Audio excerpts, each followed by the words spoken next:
क्या सच में भगवान से कुछ छुपाया जा सकता है? क्या आपकी हर सोच, हर भावना कोई देख रहा है?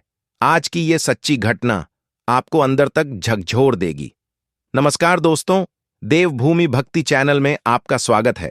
भारत की पावन भूमि, जहां हर युग में महान संत जन्म लेते रहे हैं, उन्हीं दिव्य आत्माओं में से एक थे बाबा नियम करौली महाराज जी। भक्त उन्हें प्रेम से महाराज जी कहते हैं और मानते हैं कि वे स्वयं हनुमान जी के अवतार थे। कहा जाता है, बाबा केवल शरीर से ही नहीं बल्कि चेतना से भी हर जगह उपस्थित रहते थे। वे बिना बोले ही भक्तों के मन की हर बात जान लेते थे।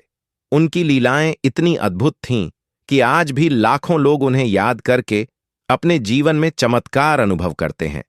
उत्तराखंड के नैनीताल जिले की हरी भरी वादियों में बसा है एक दिव्य और शांत स्थान, कैंची धाम। यह वही जगह है जहां बाबा नीम करौली महाराज जी ने वर्षों तक निवास किया और असंख्य भक्तों को अपने आशीर्वाद से धन्य किया। कहा जाता है, यहां की हवा में ही भक्ति है, यहां की मिट्टी में ही शांति है और यहां हर पत्थर में बाबा नीम करौली महाराज जी की उपस्थिति महसूस होती है। आज भी दुनिया भर से लोग यहां आते हैं सिर्फ एक झलक पाने के लिए और अपने जीवन की समस्याओं का समाधान लेकर लौटते हैं। एक दिन एक साधारण सा परिवार दिल में अटूट श्रद्धा लिए बाबा नीम करौली महाराज जी के दर्शन के लिए कैंची धाम की ओर निकल पड़ा। रास्ते में उन्होंने नैनीताल से पहाड़ की मशहूर मिठाई बाल मिठाई का डब्बा खरीदा। सोचा, इसे बाबा को भोग लगाएंगे, बाबा प्रसन्न होंगे। उनके चेहरे पर खुशी थी, दिल में भक्ति थी, लेकिन मन में एक छोटा सा लालच भी जन्म ले चुका था। रास्ते में चलते चलते उनमें से एक ने कहा, क्यों ना एक दो पीस खाकर देख लें, मिठाई कैसी है? दूसरे ने थोड़ा सोचा, फिर बोला, हाँ, बस थोड़ा सा चख लेते हैं। बस यहीं से शुरू हुई उनकी परीक्षा। उन्होंने डब्बा खोला, कुछ मिठाई खाई और फिर बड़ी चालाकी से बची हुई मिठाई को वैसे ही सजा दिया जैसे कोई छूकर भी न गया हो। उन्हें लगा, अब किसी को क्या पता चलेगा। लेकिन वे भूल गए थे कि वे किसके पास जा रहे हैं। जैसे ही वे कैंची धाम पहुंचे, उनका दिल श्रद्धा से भर गया।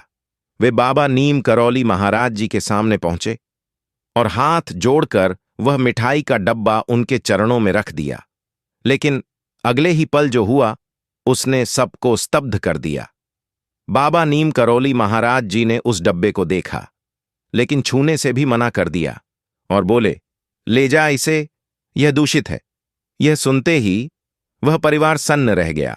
उन्होंने सोचा, बाबा नीम करौली महाराज जी को कैसे पता चला? लेकिन बाबा यहीं नहीं रुके। उन्होंने फिर कहा, इसे बाहर फेंक दो, कुत्तों को दे दो। और फिर बोले, नहीं, इसे तो कुत्ते भी नहीं खाएंगे, यह दूषित है। और फिर बाबा नीम करौली महाराज जी ने वह मिठाई मंदिर के पास ही बह रही नदी में फिकवा दी।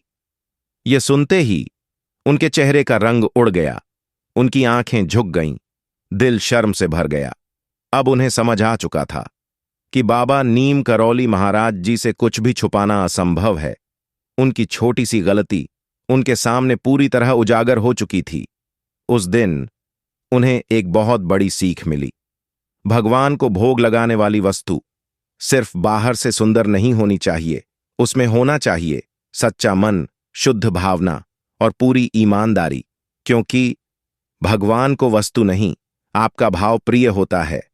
आज भी जब हम भगवान को कुछ अर्पित करते हैं तो हमें यह याद रखना चाहिए, क्या हम वह वस्तु सच्चे भाव से दे रहे हैं या सिर्फ दिखावे के लिए।